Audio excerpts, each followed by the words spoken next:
sih sikap masyarakat terhadap keragaman agama di Indonesia?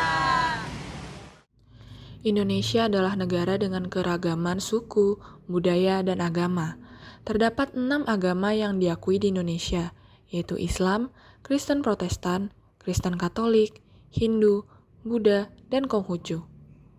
Untuk menjaga keutuhan negara ini, secara teoritis masyarakat Indonesia seharusnya memiliki nilai toleransi yang kuat atas keragaman yang ada.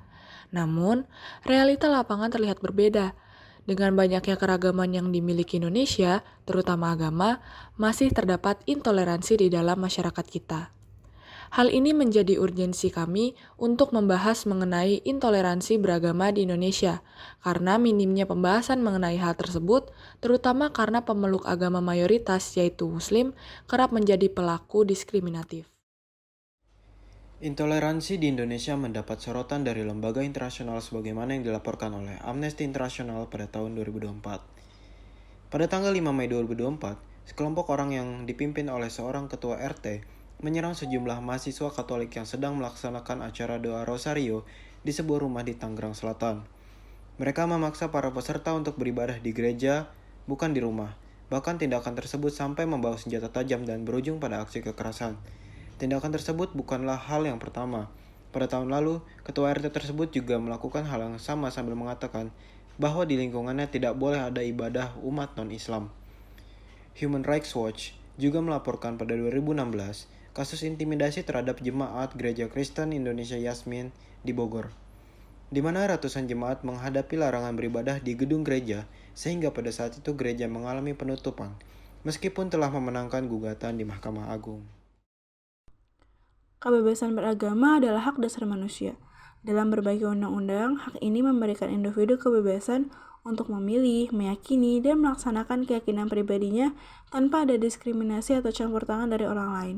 Di Indonesia, jaminan kebebasan beragama terdapat dalam pasal 28E ayat 1 dan 2, yang berbunyi, 1. Setiap orang berhak memeluk agama dan beribadah menurut agamanya, memilih pendidikan dan pengajaran, memilih pekerjaan, memilih kewarganegaraan, memilih tempat tinggal di wilayah negara dan meninggalkannya, serta berhak kembali. 2. Setiap orang berhak atas kebebasan meyakini kepercayaan, menyatakan pikiran dan sikap sesuai dengan hati nuraninya. Tapi meskipun Indonesia mengakui kebebasan beragama, intoleransi antar kelompok agama masih ada di banyak tempat. Ketegangan sosial ini seringkali tercermin dalam kekerasan terhadap minoritas agama atau kepercayaan lain selain agama mayoritas. Hal ini seakan membuat pasal 28E ayat 1 dan 2 tidak berjalan seperti semestinya. Oleh sebab itu, dibuatlah peraturan bersama Menteri Agama dan Menteri Dalam Negeri yang dikenal dengan SKB 2 Menteri Nomor 9 dan 8 Tahun 2006. Aturan ini mengatur bagaimana cara pendirian rumah ibadah agar tetap menjaga kerukunan umat beragama dan ketertiban umum.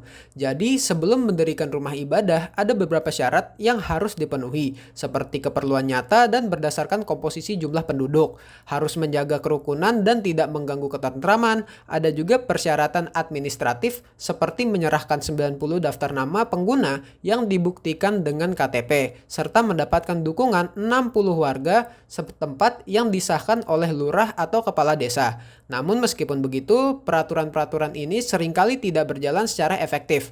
Salah satu penyebabnya adalah ketidaksesuaian antara norma hukum dan praktik di lapangan, di mana terkadang pengaruh norma masyarakat lebih kuat daripada hukum itu sendiri. Di Indonesia, kompleksitas identitas keagamaan membentuk dinamika sosial yang rumit, di mana norma-norma masyarakat kerap kali mendefinisikan kelompok berdasarkan kesamaan dan menolak perbedaan. Hal ini dapat dipahami melalui konsep imagine community, di mana kelompok-kelompok sosial membayangkan diri mereka sebagai komunitas dengan batas-batas imajiner, namun memiliki kohesi yang kuat. Dalam konteks Indonesia, proses pembentukan identitas kolektif seringkali dibangun melalui narasi keseragaman yang mengabaikan keberagaman.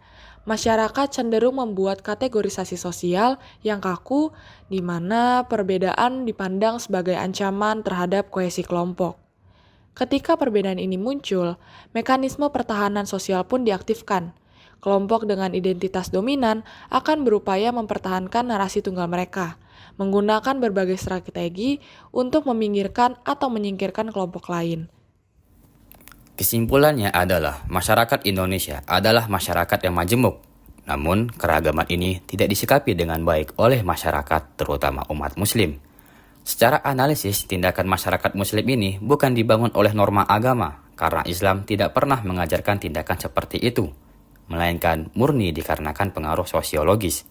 Mereka yang memiliki kesamaan dalam kasus ini adalah agama akan membentuk kelompok tersendiri. Kelompok yang dibangun atas dasar kesamaan tersebut akan menolak sesuatu yang berbeda. Dalam kasus ini ialah umat beragama minoritas lainnya. Penolakan-penolakan ini menghasilkan tindakan diskriminatif yang bahkan sampai memanfaatkan kecacatan hukum untuk menghilangkan umat beragama lainnya dari sekitar mereka.